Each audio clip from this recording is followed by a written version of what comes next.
Hello, everyone. Thought I'd pop back in to do a tag video. I was tagged in a video about a month ago. So I got this kind of film noir style of light here. So it looks like I'm in interrogation.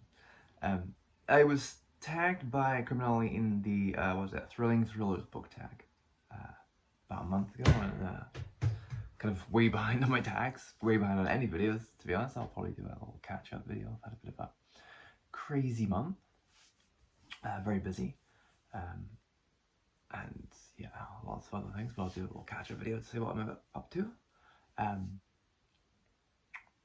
But yeah, I thought I'd quickly jump on here and do this tag video, and then hopefully I can get a few more done this week as well. Just tons of great tags like we wanted to do. But anyway, yeah, the Thrilling Thrillers book tag, created by Nicole at A Beautiful Chaos of Books. Not a channel I know, but I must go and check it out. I do love a good thriller, so I do like to see the people reading thrillers. It's usually a category of books that tends to be a bit maligned. Sometimes people feel a bit snobby towards them. Except when one of the literary darlings then writes a crappy one and everyone enthuses over it. Oh, thrillers, oh, amazing. Oh, they've done so much. Who knows, thrillers could be so good. Yes, I did, and that also is a crappy thriller. Just bugs me, just really bugs me. It's, yeah, not as bad as when literary people read science fiction. That's the worst. But yeah. Anyway, I must get on with this. I don't have much time.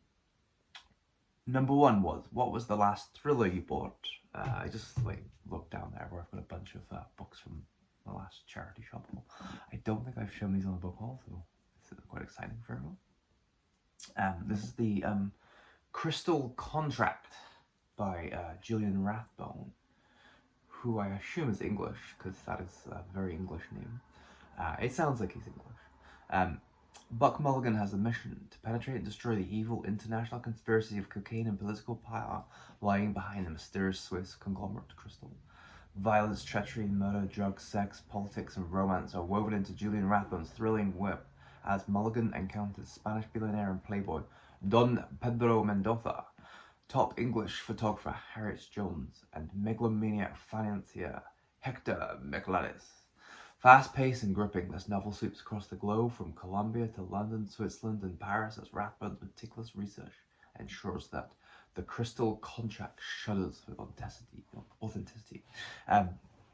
So yeah, that hits a few things that I like.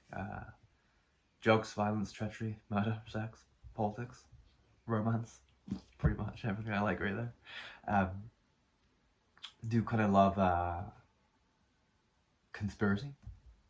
I like thrillers that have multiple locations, especially like exotic locations.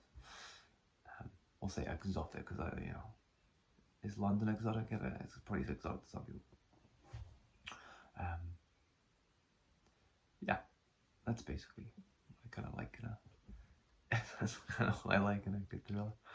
This is a spy thriller, and it's from the 80s. I think the 80s was a very interesting time for spy thrillers, especially as the Cold War. It's late 80s, I think. Especially because the Cold War is coming to an end, and it kind of came to an end with a bit of a flourish in terms of kind of political activities in the background and stuff. So it's a very interesting period. Number two, show us the thriller you most recently added to your TBR. I've seen a few people do this tag, but I haven't really seen anyone do any non-fiction. So I thought I would show you can kind of have non-fiction thrillers too, and this is probably a classic example of a non-fiction thriller. The Called It story. I haven't actually read it, so how thrilling it is maybe up for debate. But I've watched the movie, And the movie was very thrilling, albeit kind of the opposite of the other book I held up, because it doesn't have multiple locations. It's pretty much one location. But it's like emotionally thrilling. Well, the movie was anyway. And you know, and like Escape, The Great Escape is thrilling. I think essentially escape books are thriller, even if they don't actually escape. Right? It's the tension, the lead up, the secrecy of the plans. And the Colditz story was one of the great escapes of World War II as well. It was basically considered in escape walks. I think it was basically surrounded. It was very hard to escape. So yeah, I'll read that. And this was written by one of the escapees, and it's great. I can't say it properly. It's the great Pan cover. I love Pan books. So there's that.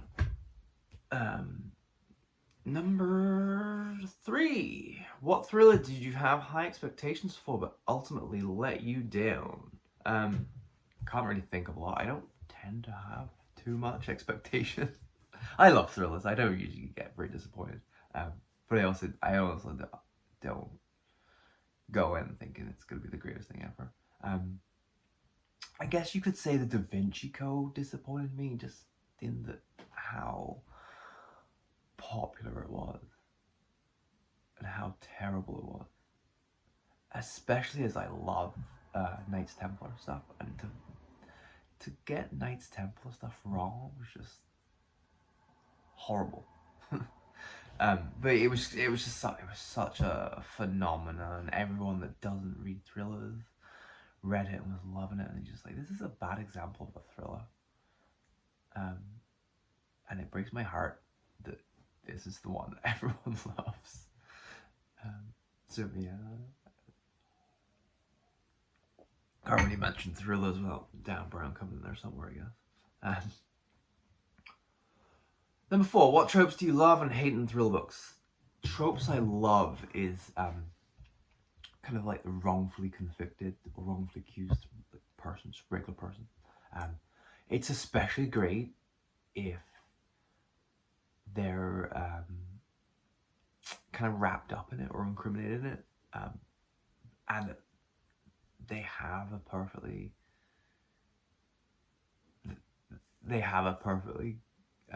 good alibi or explanation as to how they didn't do it, but they can't use it because it's like their alibi was like they were cheating on their wife, or they were doing this like secret business. Like, it's just something where they can't reveal the truth because it fucks them over in some other way, and so the only way to kind of get out of it is to find the killer, rather than, it's spy thrillers. I quite like the kind of spy thrillers of Eric Ambler too. Eric Ambler, most of his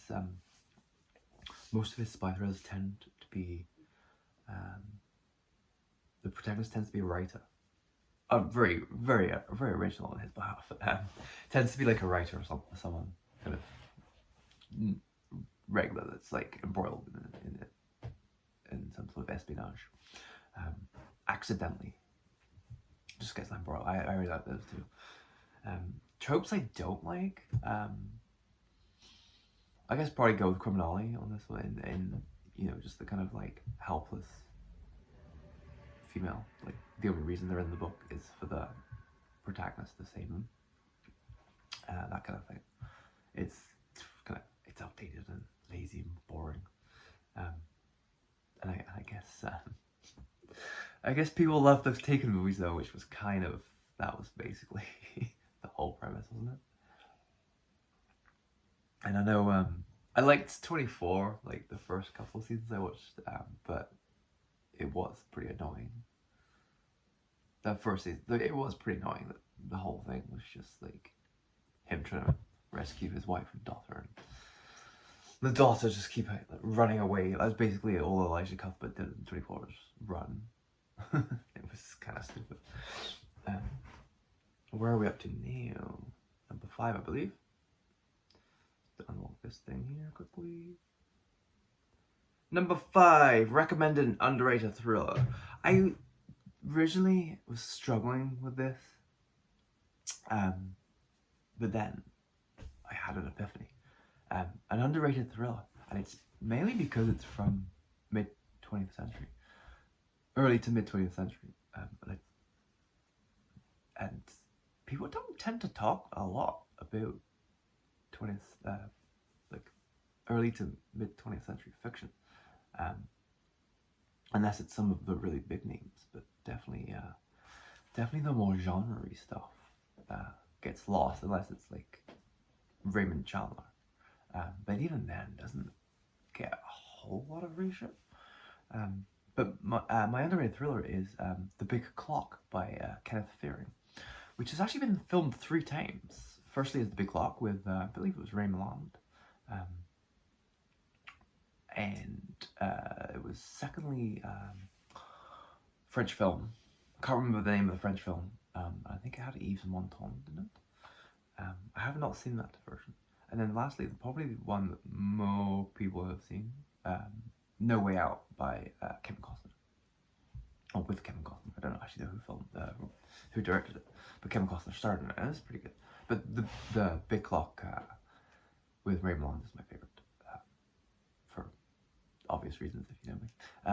But The Big Clock is an amazing book, and it is one of those tropes that I said I liked, where it's somebody has been incriminated, or I can't remember. Actually, I can't remember if they've been incriminated, but they were in the wrong place at the wrong time, and they witnessed the murder. Oh yeah. No, I got it. So basically, our protagonist works for a magazine. He's some sort of writer for a magazine, and he has to stay late. He has to basically stay a couple extra days to finish a big article. I think he's like a crime reporter. He basically specializes in specific kind of crime reports. He has to stay a couple days late to his wife's going up to the college with his kid, and then he's like, oh fuck you, like I'm gonna go, but like we should have gone, like you work too much, kind of thing. So he stays a couple days late to finish work. But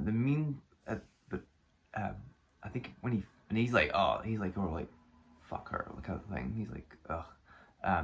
So he finishes his work and then gets really drunk.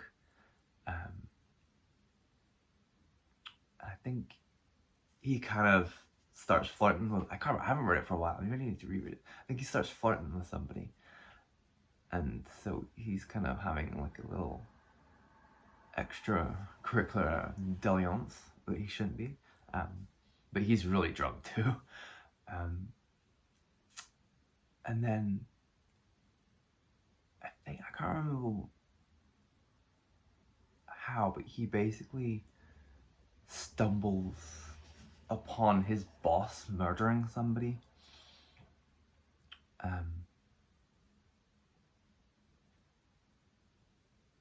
So that's the kind of bit where he's like, he can't come forward because A, it's his boss, and B, he's also there, and he is there under a bad circumstances that kind of come clean. And so what happens is, obviously the boss knows. So him and the boss are the only 2 people who know he killed this woman. His boss knows someone else was in the room because he hears a noise, but doesn't know who it was.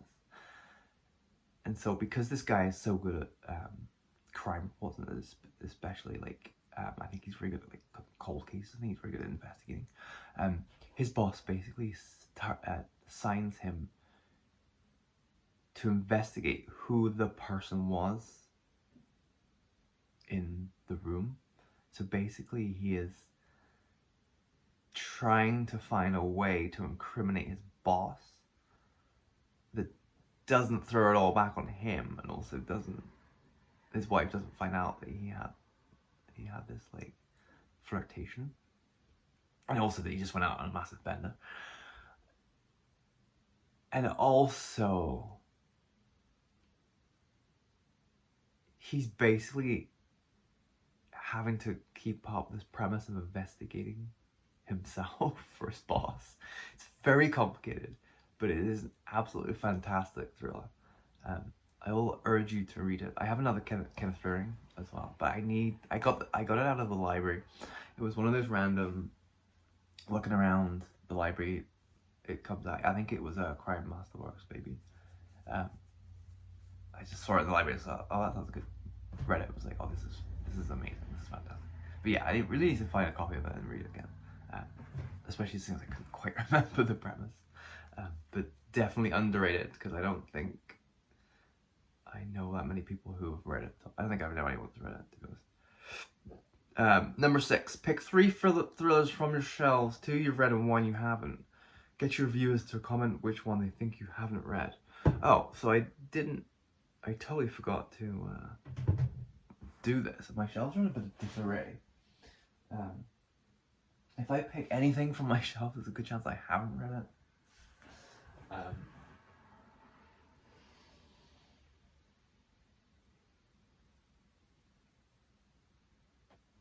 Okay, I'm gonna be right back. I'm just gonna stop this and be right back.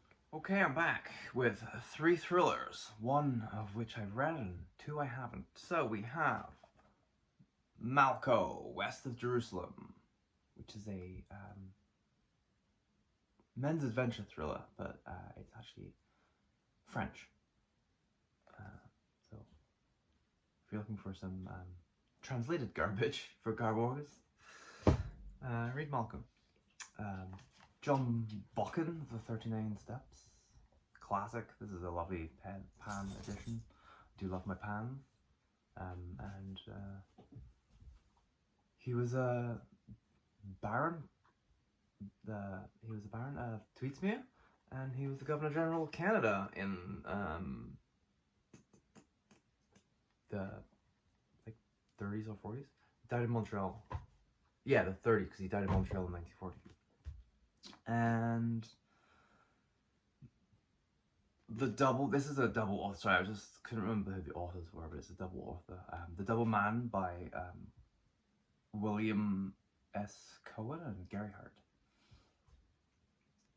So 1 of those I've read and 2 I haven't. I don't know if that's easy or not. But yeah, there you go.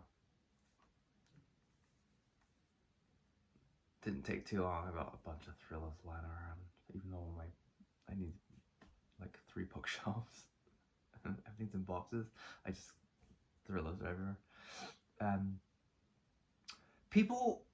Number 7. People are often imitated by the thriller genre. Recommend a thriller for beginners. I don't think people are intimidated. I think people are more snobby about the thriller genre. It's generally a very populous kind of writing. It's often very easy.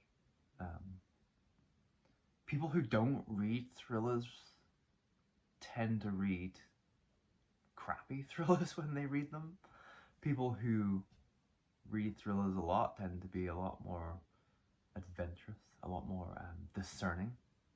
I think it's with any genre reading. If you predominantly read that genre, or genre. Oh, I mean, thriller isn't the great thing about the thrillers. It's not genre; it's this category. So you can have a romantic thriller, you can have a spy thriller, non-fiction thriller, mystery thriller, science fiction thriller, literary thriller. What the fucking hell? So yeah, like if you tend to read a lot of thrillers, you tend to be a bit more discerning. You can kind of see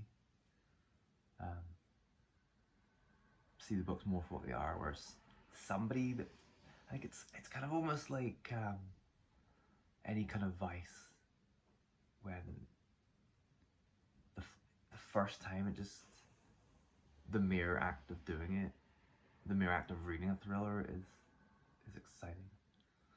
And people get lost in that rather than actually being like, no, it's actually kind of crappy.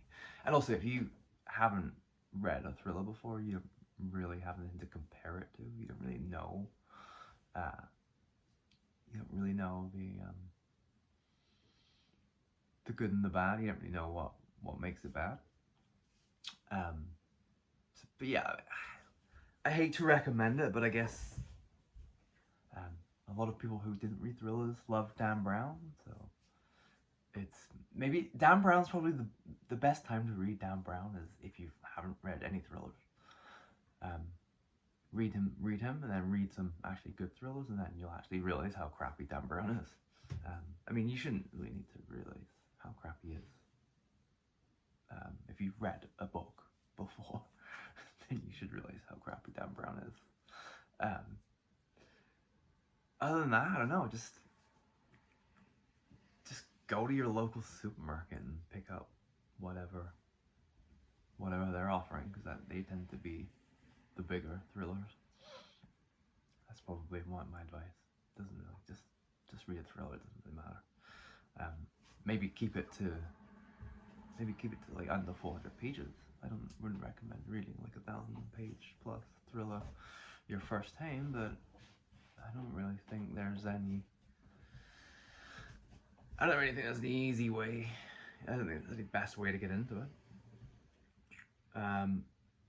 Number 8, what is your all-time favorite thriller? I haven't really thought about that. All-time favorite thriller. Most of my books, all-time favorites, aren't actually thrillers, so I mean, The Big Clock is very good. Then maybe that is. There's a bunch of other ones too. Just trying to think. I guess a lot of the crime ones aren't thrillers. Yeah, I'll leave it as The Big Clock. You should really read it. You should really read that book if you have a chance. Tag some fellow thriller lovers. This tag has been going around for a while. I'm a month late. I don't know who's done it. But I'm gonna tag Fraser Simon because I think he likes the odd thriller. Who else likes thrillers? I don't know. If you like thrillers, do the tag if you haven't done it already. But anyway, I will see you soon, and probably with a catch-up video at some point this week. Have a good one. Hope you're all well. Bye.